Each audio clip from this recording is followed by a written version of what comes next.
Okay, അപ്പോൾ നമ്മുടെ last ചാപ്റ്ററിലേക്ക് കടന്നിരിക്കുകയാണ്.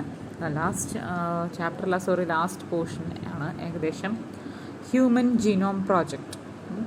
നമ്മൾ ഇത്ര നേരം പറഞ്ഞുകൊണ്ടിരുന്നത് എന്താണ് gene, what is mean by a gene, how a gene produces protein and controls a character, what are the steps involved in protein synthesis, that is transcription and translation. അതൊക്കെ നമ്മൾ പറഞ്ഞു കഴിഞ്ഞു. നെക്സ്റ്റ് ഹ്യൂമൻ ജീനോം പ്രോജക്റ്റ്, അതെന്താണെന്ന് നോക്കാം. അതിൻ്റെ short form HGP എന്ന് പറയും. Human genome project is a mega project, ഒരു വലിയ മെഗാ പ്രോജക്റ്റ് ആയിരുന്നു. ഇറ്റ് ടുക്ക് 13 years, അതായത് 13 വർഷങ്ങളെടുത്ത ഒരു വലിയ പ്രോജക്റ്റാണ് human genome project.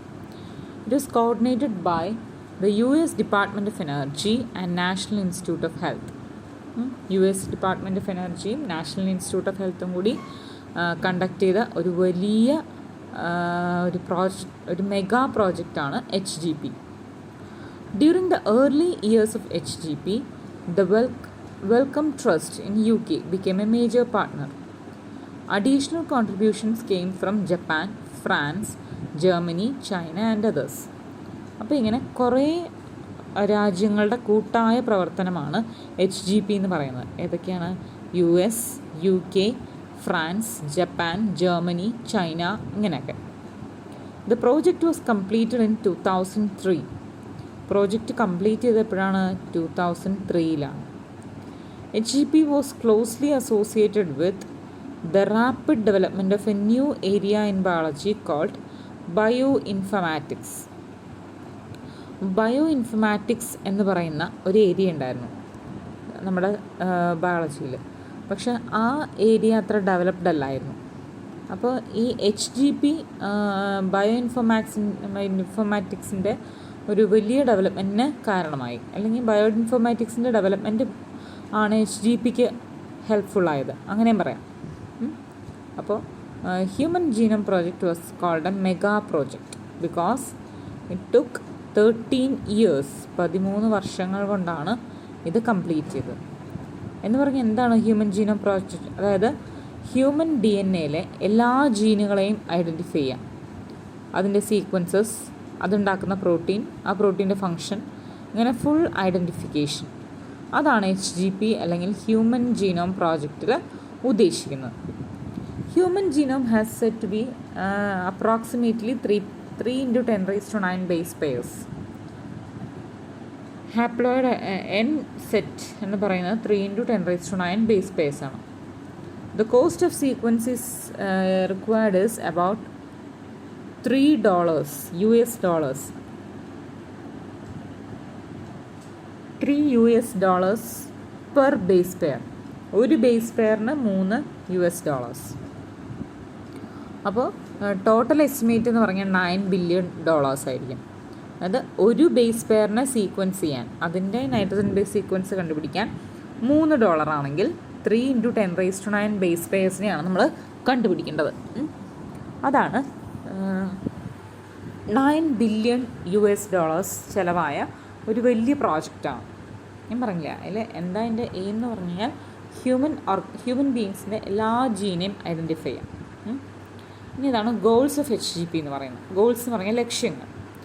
Identify all the approximately about 20,000 to 25,000 genes in human DNA. Human DNAയിലെ 20 to 25,000 ജീൻസിനെ ഐഡൻറ്റിഫൈ ചെയ്യാം. Then determine the sequence of 3 billion chemical base pairs that make up human DNA. എന്നിട്ട് 3 billion base പെയർസിൻ്റെ sequence കണ്ടുപിടിക്കാം. Human DNA ഉണ്ടാക്കിയിരിക്കുന്നത് നമ്മൾ പറഞ്ഞു 3 billion base pairs ഉണ്ടാവും. അതിൻ്റെ മുഴുവനും സീക്വൻസ് കണ്ടുപിടിക്കാം. Then store this information in database ആയിട്ട് അത് സ്റ്റോർ ചെയ്യാം. Improve tools for data analysis. ഇനിയും നമുക്ക് ഡാറ്റ അനാലിസിസിന് വേണ്ടി എന്തെങ്കിലും അവൈലബിൾ അല്ലാത്ത ടൂൾസ് ഉണ്ടോ എന്ന് നോക്കുക. Tools four data analysis. Transfer related technologies to other sectors such as industries. അപ്പോൾ ഈ ടെക്നോളജിയിൽ നിന്ന്, അതായത് ഈ ഹ്യൂമൻ ജീനോം പ്രോജക്റ്റ്, ഹ്യൂമൻ ജീനോമിൽ നിന്ന് കണ്ടുപിടിക്കുന്ന കാര്യങ്ങളെ ഇൻഡസ്ട്രീസ് പോലെയുള്ള വേറെ വേറെ സെക്ടേഴ്സിലേക്കൊക്കെ ട്രാൻസ്ഫർ ചെയ്യാം. Next, last but not least, അതാണ് ഏറ്റവും ഇമ്പോർട്ടൻ്റ് ആയിട്ടുള്ളത്, address the ethical, legal and social issues that may arise from the project. അതായത് ഈ പ്രോജക്റ്റ് മൂലമുണ്ടാകുന്ന, പ്രോജക്റ്റിൽ എന്താ ചെയ്യുന്നത്, ഫുൾ ഹ്യൂമൻ ജീനോം സീക്വൻസ് ചെയ്യാണ് ചെയ്യുന്നത്. അപ്പോൾ ഈ സീക്വൻസിങ്ങിൽ നടക്കുന്ന എത്തിക്കലായിട്ടുള്ള, ലീഗൽ ആൻഡ് സോഷ്യൽ ഇഷ്യൂസ്, അതിനെയൊക്കെ ടാക്കിൾ ചെയ്യുക, അതിനെയൊക്കെ നേരിടുക, ഇതൊക്കെ ഈ പറയുന്ന പ്രോജക്റ്റിൻ്റെ ഫങ്ഷൻസാണ്. ഇനി സീക്വൻസ് ചെയ്ത നോൺ ഹ്യൂമൻ ഓർഗാനിസത്തിൻ്റെ കുറച്ച് പേരാണ് തന്നിരിക്കുന്നത്. ഹ്യൂമൻ ബീങ്സിൻ്റെ സീക്വൻസ് ചെയ്തു, അത് കൂടാണ്ട് സീക്വൻസ് ചെയ്ത non human model organisms. Okay, അതാണ് ഇനി പറയാൻ പോകുന്നത്. അതിന് example yeast, bacteria, C elegans, drosophila, rice, arabidopsis, അങ്ങനെ കുറേ ഓർഗാനിസംസ് ഉണ്ട്. അപ്പോൾ വേറെ സീക്വൻസ് ചെയ്ത നോൺ ഹ്യൂമൻ മോഡൽ ഓർഗാനിസംസ് ആണ് ഈ പറയുന്നത്. ബാക്ടീരിയ, ഈസ്റ്റ്, സി എലഗൻസ് എന്ന് പറയും, സീനോറാബ്ഡൈറ്റിസ് എലഗൻസ്, ഡ്രോസോഫില, വേറെ കുറേ പ്ലാന്റ്സ്. ഇനി എൻ്റെ മെത്തഡോളജി എങ്ങനെയാണ്, how this sequencing is performed. അപ്പോൾ എങ്ങനെയാണ് ഈ സീക്വൻസിങ് ചെയ്യുന്നത്? ഫസ്റ്റ് സ്റ്റെപ്പ് എന്ന് പറഞ്ഞു കഴിഞ്ഞാൽ എക്സ്പ്രസ് സീക്വൻസ് ടാഗാണ് ഒരു മെത്തഡോളജി. മെത്തഡോളജി എന്ന് പറഞ്ഞാൽ എങ്ങനെയാണ് ഇത് ചെയ്യുന്നത്, ചെയ്യുന്ന രീതി, അതാണ് methodology. First methodology is expressed sequence tag or ESTs. This method is focused on identifying all the genes that are expressed as RNA. അതായത് RNA ആയിട്ട് എക്സ്പ്രസ് ചെയ്യുന്ന എല്ലാ ജീനിനെയും ഐഡൻറ്റിഫൈ ചെയ്യുക, അതാണ് എക്സ്പ്രസ്ഡ് സീക്വൻസ് ടാഗ്. ആ പേരിൽ തന്നെയുണ്ട്, എക്സ്പ്രസ് ചെയ്യുന്ന സീക്വൻസിനെ മാത്രം സീക്വൻസിങ് നടത്തുക, അതാണ് EST. Next one is sequence annotation. That is sequencing the whole set of genome that contained all the coding and non-coding sequences. അതായത് മുഴുവനും ജീനോം ചെയ്യാണ്, സീക്വൻസിങ് ചെയ്യാണ്. അതിൽ കോഡിങ് സീക്വൻസസും ഉണ്ടാവും, നോൺ കോഡിങ് സീക്വൻസസ് ഉണ്ടാവും. This is referred to as sequence annotation. അപ്പോൾ വ്യത്യാസം മനസ്സിലായോ? ഇൻ ESTs എക്സ്പ്രസ് ചെയ്യുന്ന സീക്വൻസ് മാത്രം, അതായത് RNA ആയിട്ട് ട്രാൻസ്ക്രൈബ് ചെയ്യുന്ന സീക്വൻസസ് മാത്രം സീക്വൻസ് ചെയ്യുക, അതിൻ്റെ സീക്വൻസ് മാത്രം നോക്കുക, അതാണ് എക്സ്പ്രസ് സീക്വൻസ് ടാഗ്. ഇനി in sequence annotation the whole set of genome is sequenced. അതായത് അവർ കോഡിംഗ് ആണോ നോൺ കോഡിംഗ് ആണോ എന്ന് നോക്കുന്നില്ല, ഹോൾ സെറ്റ് ഇസ് സീക്വൻസ്ഡ്, അതാണ് സീക്വൻസ് അനോട്ടേഷൻ. ഇനി എങ്ങനെയാണ് ആ സീക്വൻസിങ് ചെയ്യുന്നത്? ഫസ്റ്റ് സ്റ്റെപ്പ് എന്ന് പറഞ്ഞു കഴിഞ്ഞാൽ the total DNA from a cell is isolated and converted in to random fragments of relatively smaller sizes. അപ്പോൾ നമുക്ക് ഏത് ഓർഗാനിസത്തിൻ്റെ DNA ആണോ സീക്വൻസ് ചെയ്യേണ്ടത്, അതിൻ്റെ ഒരു സെല്ലിൽ നിന്ന് ടോട്ടൽ DNA എന്ത് ചെയ്യും, ഐസൊലേറ്റ് ചെയ്തെടുക്കും. ദെൻ ഇറ്റ് ഈസ് ഫ്രാഗ്മെൻറ്റഡ്, അത് കഷ്ണങ്ങളായിട്ട് മുറിക്കും. റാൻഡം ഫ്രാഗ്മെൻറ്റേഷനാണ്. പ്രീ ഡിറ്റർമിൻ ഇന്ന പ്ലേസസിൽ വച്ച് കട്ട് ചെയ്യാനൊന്നുമില്ല, റാൻഡമായിട്ട് കട്ട് ചെയ്യും. അപ്പോൾ ഏകദേശം കുഞ്ഞ് സൈസ് കിട്ടുന്ന രീതിയിലാണ് കട്ട് ചെയ്യുക. Next step is cloned in suitable host during specialised vectors. ഇനി ഈ പറയുന്ന സ്മോൾ പീസസിനെ അതിനെ ക്ലോൺ ചെയ്യും, വെക്ടർ ഉപയോഗിച്ച് ക്ലോൺ ചെയ്യും. ക്ലോൺ ചെയ്യാന്ന് വെച്ചാൽ മൾട്ടിപ്പിൾ കോപ്പീസിനെ ഉണ്ടാക്കുക, ഒന്നിലധികം കോപ്പീസിനെ ഉണ്ടാക്കുക, അതിനാണ് ക്ലോണിങ് എന്ന് പറയുന്നത്. ഇനി അപ്പോൾ വെക്ടേഴ്സ് അല്ലേ ഉപയോഗിക്കുന്നത്.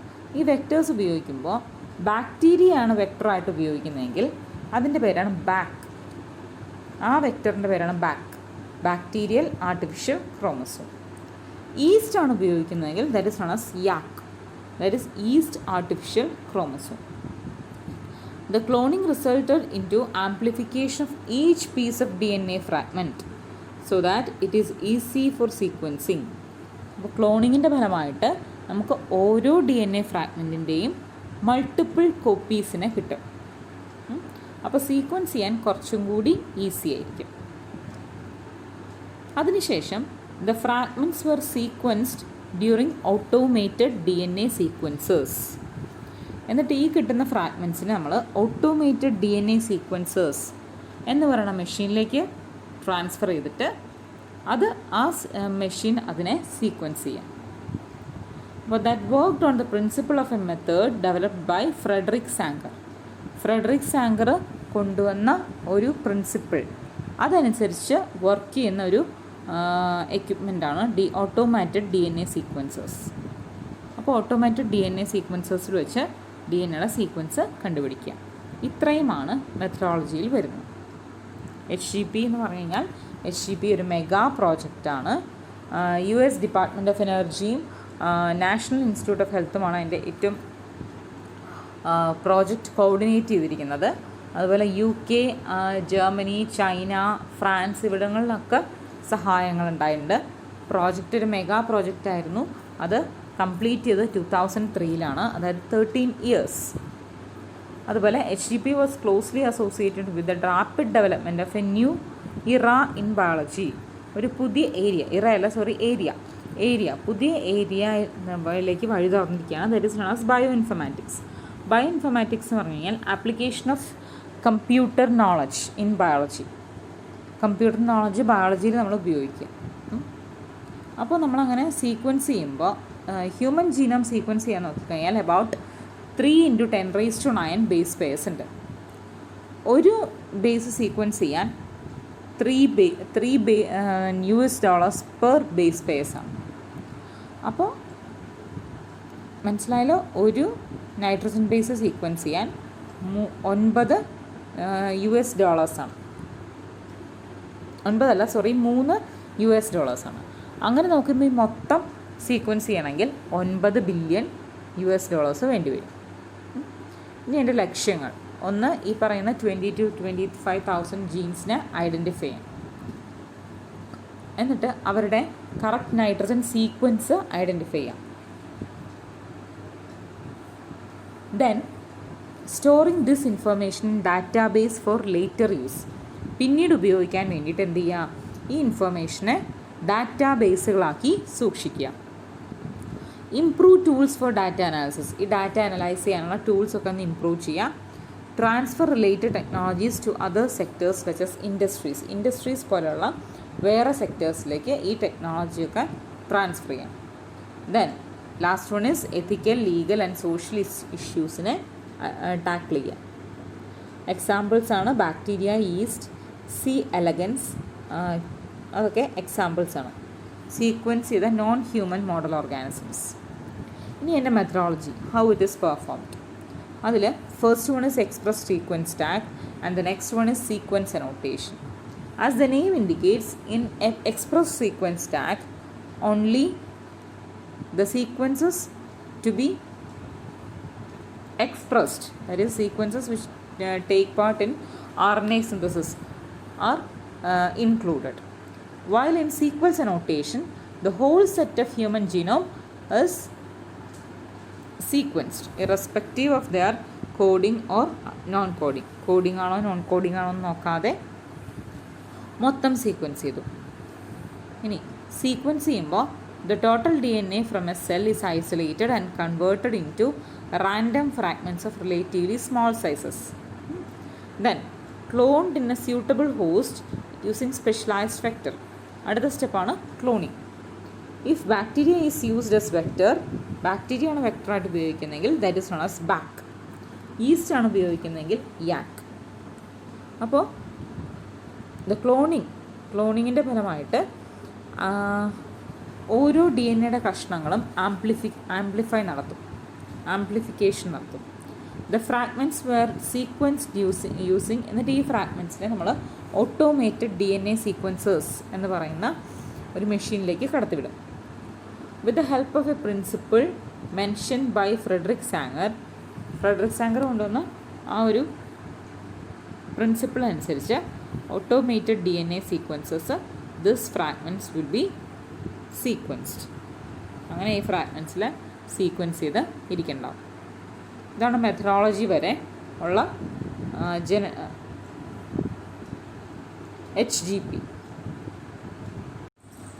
ഹ്യൂമൻ ജീനോം പ്രോജക്റ്റിൻ്റെ സാലിയൻ ഫീച്ചേഴ്സാണ് ഇനി പറയാൻ പോകുന്നത്. സാലിയൻ ഫീച്ചേഴ്സ് എന്ന് പറഞ്ഞു കഴിഞ്ഞാൽ first one, human genome contains 3164.7 million base pairs. അപ്പോൾ ഹ്യൂമൻ ജീനോമിൽ ഈ 3164 സംതിങ് മില്യൺ ബേസ് പെയർസ് ഉണ്ട്. അത് നമ്മൾ കണ്ടതാണ്. The average gene consist of 3000 bases.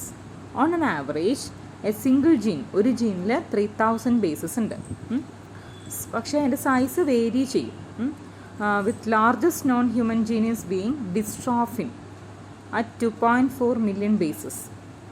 നോക്കിയേ, ഏറ്റവും ലാർജസ്റ്റ് ഹ്യൂമൻ ജീൻ എന്ന് പറഞ്ഞാൽ ഡിസ്ട്രോഫിൻ ജീനാണ്. ആ ഡിസ്ട്രോഫിൻ ജീന് 2.4 മില്യൺ ബേസസ് ഉണ്ട്.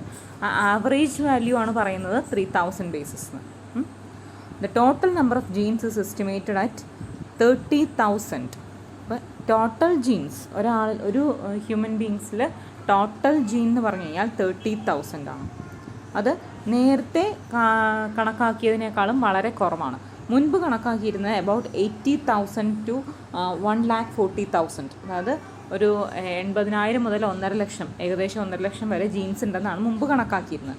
പക്ഷെ ഇപ്പോൾ ഈ HGBയുടെ ഫലമായി കണ്ടുപിടിച്ചത് 30,000 ജീൻസാണ് ഏകദേശം ഹ്യൂമൻ ജീനോമിൽ ഉള്ളത്. Almost all 99% of nucleotide base R exactly same. അതായത് ഇപ്പോൾ എനിക്കും നിങ്ങളിലും ഒക്കെ 99.9% ജീനോം സെയിം ആണ്, ജീൻ സെയിം ആണ്.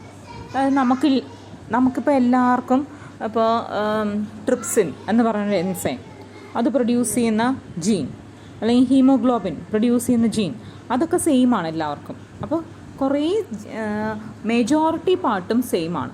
വ്യത്യാസം വരുന്നത് 0.1%. ആ 0.1% ആണ് എന്നെ ഞാനായിട്ടും നിങ്ങളായിട്ടും എക്സിസ്റ്റ് ചെയ്യിപ്പിക്കുന്നത്. അതുപോലെ functions are unknown for over 50% of the discovered gene. ഈ 30,000 ജീൻസ് ഏകദേശം അപ്രോക്സിമേഷൻ പറഞ്ഞിട്ടുണ്ടെങ്കിലും അതിലെ 50%യും കറക്റ്റ് ഫങ്ഷൻ, അതായത് ഏത് പ്രോട്ടീനെയാണ് പ്രൊഡ്യൂസ് ചെയ്യുന്നത് അങ്ങനെയുള്ള കറക്റ്റ് ഫങ്ഷൻ ഇപ്പോഴും ശരിക്കും അറിയില്ല. Less than 2% of the genome codes for protein. ഒരു 2% ടോട്ടൽ ജീനോമിൻ്റെ 2% താഴെ മാത്രം, 2% താഴെ മാത്രമാണ് എന്ത് ചെയ്യുന്നത്, പ്രോട്ടീൻ സിന്തസിൽ പങ്കെടുക്കുന്നത്. Repeated sequences makeup very large portion of human genome. അപ്പോൾ നമ്മൾ പറഞ്ഞില്ലേ 2% വളരെ താഴെയുള്ളൂ കോഡ് ചെയ്യുന്നത്. ബാക്കിയുള്ളവർ എന്താ ചെയ്യുന്നത്, ബാക്കിയുള്ളവരിൽ തന്നെ കുറേ റിപ്പീറ്റഡ് സീക്വൻസസ് ആണ്. അതായത് ചില സീക്വൻസ് ഇപ്പോൾ ATGC എക്സാമ്പിൾ, അത് ഞാൻ പറഞ്ഞത് ഒരു ചെറിയ സീക്വൻസാണ്. അങ്ങനെ അധികം ബേസിസ് ഉള്ള സീക്വൻസുകളും ആവാം. ഒരു 15, ഒരു 20 അങ്ങനെയൊക്കെ ബേസ് സീക്വൻസുള്ള ചെറിയ ചെറിയ കഷ്ണങ്ങൾ റിപ്പീറ്റ് ചെയ്യും. അതിനാണ് റിപ്പറ്റേറ്റീവ് DNA എന്ന് പറയുന്നത്. ആ റിപ്പീറ്റ് ചെയ്യുന്നത് ചിലപ്പോൾ 100 പ്രാവശ്യം റിപ്പീറ്റ് ചെയ്യുന്നുണ്ടാവും, ചിലത് 1000 ടൈംസ് റിപ്പീറ്റ് ചെയ്യും. ഇപ്പോൾ എന്നിൽ റിപ്പീറ്റ് ചെയ്യുന്ന സീക്വൻസസ് ആയിരിക്കില്ല നിങ്ങളിൽ റിപ്പീറ്റ് ചെയ്യുന്നത്. എന്നിൽ റിപ്പീറ്റ് ചെയ്യുന്ന അത്രയും പ്രാവശ്യമായിരിക്കില്ല നിങ്ങളിൽ റിപ്പീറ്റ് ചെയ്യുന്നത്. അതൊക്കെ വ്യത്യാസമാണ്. അപ്പോൾ ആ 0.1% വ്യത്യാസം എന്ന് പറഞ്ഞില്ലേ, ഡിഫറൻസ്, അത് ഈ റെപ്പറ്റേറ്റീവ് DNAയിലാണ് വരുന്നത്. അത് റിലേറ്റീവ്സിൻ്റെ ഇടയിൽ, ഇപ്പോൾ എനിക്കും എൻ്റെ കുട്ടികൾക്കും ഇടയിലാണെങ്കിൽ റെപ്പറ്റേറ്റീവ് DNA കുറച്ചും കൂടി സിമിലാരിറ്റി കാണിക്കും. സെയിം ആയിരിക്കും എന്നല്ല പറയുന്നത്, കുറച്ചും കൂടി സിമിലാരിറ്റി കാണിക്കും. പക്ഷേ നമുക്ക് ഒരു റിലേഷനും ഇല്ലാത്തവർക്കാണെങ്കിൽ റെപ്പറ്റേറ്റീവ് DNA വളരെ ഡിഫറെൻ്റ് ആയിരിക്കും. ഇനി അടുത്ത് പറയുന്നത് they are thought to have no direct coding functions, but they shed light on chromosome structure, dynamic and evolutions. അതായത് ഈ പറയുന്ന റെപ്പറ്റേറ്റീവ് DNAക്ക് നേരിട്ട് ഒരു കോഡിംഗ് ഫംഗ്ഷൻ ഇല്ല. പ്രോട്ടീൻ സിന്തസിസിൽ ഫംഗ്ഷനില്ല. ഈ റെപ്പറ്റേറ്റീവ് DNAക്ക് കോഡിംഗ് ഫംഗ്ഷൻ, ഡയറക്റ്റായിട്ട് കോഡിംഗ് ഫംഗ്ഷൻ ഇല്ല. പക്ഷേ അവരുടെ ഫംഗ്ഷൻ എന്ന് പറഞ്ഞാൽ വേറെ കുറേ കാര്യങ്ങളാണ്. അതായത് ക്രോമസോമിൻ്റെ സ്ട്രക്ചർ മെയിൻറ്റെയിൻ ചെയ്യാൻ, അതുപോലെ തന്നെ ക്രോമസോം ഡൈനാമിക്സ്, ക്രോമസോമിൻ്റെ ഫംഗ്ഷൻ, അതുപോലെ എവല്യൂഷണറി റിലേഷൻഷിപ്പ്, ഇതൊക്കെ നോക്കാൻ നമുക്ക് ഈ റെപ്പറ്റേറ്റീവ് DNA നമ്മളെ ഹെൽപ്പ് ചെയ്യും. ഇനി ക്രോമസോം നമ്പർ 1 ഏറ്റവും കൂടുതൽ ജീൻസ് ഉള്ളത്, about 2,968 genes chromosome number 1. And Y has fewest one. Y ക്രോമസോമിലാണ് ഏറ്റവും കുറവ്. അത് തന്നെ നിങ്ങൾക്ക് ഓർമ്മയുണ്ടോ എന്ന് എനിക്കറിയില്ല, നമ്മൾ ഡിസീസുകൾ, പല ഡിസീസ്, ഇപ്പോൾ സിക്കിൾ സെൽ അനീമിയ, അങ്ങനത്തെ ജനറ്റിക് ഡിസോർഡേഴ്സ് കുറേ എണ്ണം നമ്മൾ പഠിച്ചു. അതിൽ ഹീമോഫീലിയ, സെക്സ് ലിങ്ക്ഡ് ഡിസോർഡേഴ്സൊക്കെ പഠിച്ചപ്പോൾ നമ്മൾ പറയുന്നതാണ് എക്സ് ക്രോമസോമിലുള്ള എല്ലാ അലീലിൻ്റെയും കൗണ്ടർ പാർട്ട് വൈയിലില്ല. അപ്പോൾ വൈ ക്രോമസോമാണ് ഏറ്റവും കുറച്ച് ജീൻസ് ഉള്ളത്.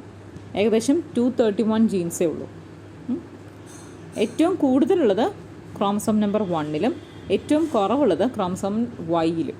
Okay, then scientists have identified about 1.4 million locations where single base differences occur in humans. അതായത് SNPs എന്ന് പറയും, അല്ലെങ്കിൽ സിംഗിൾ ന്യൂക്ലിയോടൈഡ് പോളിമോർഫിസം. അതിനെ സ്നിപ്പ് എന്നാണ് പ്രൊനൗൺസ് ചെയ്യുന്നത്, സ്നിപ്സ്. അതെങ്ങനെയാണെന്ന് വെച്ച് കഴിഞ്ഞാൽ ഒരു സിംഗിൾ ബേസ് സീക്വൻസിലേ വ്യത്യാസമുള്ളൂ. അതായത് ഇപ്പോൾ നമ്മൾ സീക്വൻസ് എടുത്ത് നോക്കുമ്പോൾ ATGCC എന്നൊരു സീക്വൻസ് ആണെങ്കിൽ അതിൽ ബാക്കി വേറൊരു സ്ഥലത്ത് അത് ACCCC എന്നായിരിക്കും. അതായത് ഒരെണ്ണത്തിൽ മാത്രം വ്യത്യാസം വരിക. ഇപ്പോൾ ATGC എന്നാണെങ്കിൽ ATGG, അങ്ങനെ ഒരു ബേസിൽ മാത്രം വ്യത്യാസം വരിക. അതിനാണ് പറയുന്നത് സിംഗിൾ ബേസ് ഡിഫറൻസ് അല്ലെങ്കിൽ സിംഗിൾ ന്യൂക്ലിയോടൈഡ് പോളിമോർഫിസം. അത് 1.4 മില്യൺ ലൊക്കേഷൻസിൽ, ശ്രദ്ധിക്കുക, ലൊക്കേഷൻസിൽ ഈ പറയുന്ന സിംഗിൾ ന്യൂക്ലിയോടൈഡ് പോളിമോർഫിസം ഹ്യൂമൻ ബീങ്സിൽ കാണാൻ പറ്റും. അപ്പോൾ ഇതൊക്കെയാണ് ഹ്യൂമൻ ജീനോം പ്രോജക്റ്റിൻ്റെ സാലിയൻ ഫീച്ചേഴ്സ്. എന്താണ് ഹ്യൂമൻ ജീനോം പ്രോജക്റ്റ് നമ്മൾ പറഞ്ഞു, അതിൻ്റെ എയിം എന്താണ്, ലക്ഷ്യം എന്താണ്, അപ്പോൾ അതുപോലെ തന്നെ അതിൻ്റെ മെത്തഡോളജി എന്താണ്, സാലിയൻ ഫീച്ചേഴ്സ് എന്താണ്, ഇത്രയൊക്കെ കാര്യങ്ങളാണ് അതിൽ മേജറായിട്ട് പഠിക്കേണ്ടത്. Human genome contains 3164.7 million base pairs. Average ജീൻസിൻ്റെ അകത്ത് 3000 ബേസസ് ഉണ്ട്, പക്ഷേ സൈസ് വേരി ചെയ്യും. ഏറ്റവും വലിയ ജീൻ എന്ന് പറഞ്ഞാൽ ഡിസ്ട്രോഫിൻ ജീനാണ്.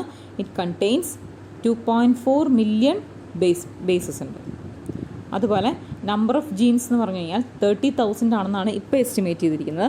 ഇതിന് മുമ്പ് പക്ഷേ നമ്മൾ പ്രതീക്ഷിച്ചിരുന്ന ഒരു 80,000 to 1,40,000 ഒക്കെ ഉണ്ടാവുമെന്നാണ് എക്സ്പെക്റ്റ് ചെയ്തിരുന്നത്. പക്ഷേ 30,000 നമുക്ക് കണ്ടുപിടിക്കാൻ പറ്റിയിട്ടുള്ളൂ. 30,000 ആണ് നമ്മൾ നമ്പർ ഓഫ് ജീൻസ് എന്ന് പറഞ്ഞിട്ട് കാൽക്കുലേറ്റ് ചെയ്തിരിക്കുന്നത്.